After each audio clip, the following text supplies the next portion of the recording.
mes, Bajorų sąjunga, norėdami paminėti mūsų pergalės 60-metį, mąstėme, kaip galėtume surenkti tokią netradicinę, neįprastą, bet tuo pačiu ir visų dėmesį patraukiančią akciją. Suradome puikius rėmėjus. Tai akcinė bendrovė Ragutis, kurių dėka gautas leidimas ir iš Varšuvos nacionalinio muziejaus yra jums demonstruojama pilna skaitmeninė, originali Jano Mateikos paveikslo Griunvaldo kautynė Žalgirio mūšis kopija. Mano kolegė papasakos mūšio eigą, kas vyko mūšyje, kas jame dalyvavo, o aš džiaugdamasis, kad šis edukacinis projektas keliauja per visą Lietuvą, atvyko ir į Trakus.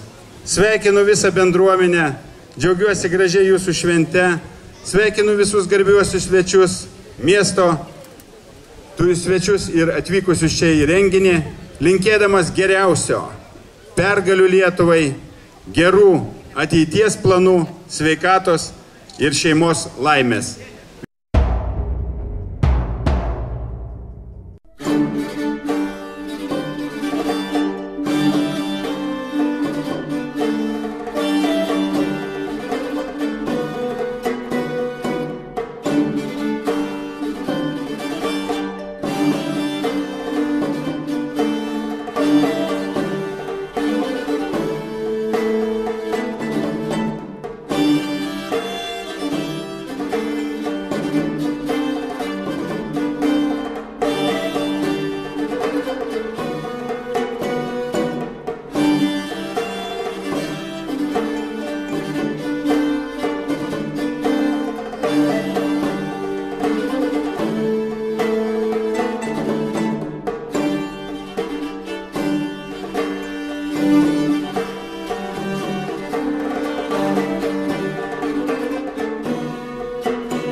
Dabar jie Ragutis perina prie šito Wolfas Engelmanas.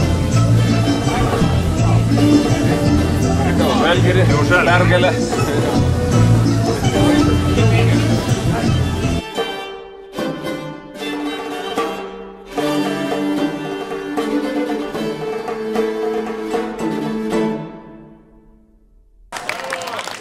Turim du finalininkus ir paskutinis klausimas jums, kurie teisingai atsakot, gaunate Jauno Mateikos kopiją. Kiek apytiksliai Žalgirio mūšyje iš viso žuvo karių? Prašau? Gal nebus pilnas atsakymas. Žuvo iš viso karių, reiškia iš abiejų pusių? Iš abiejų pusių, iš viso.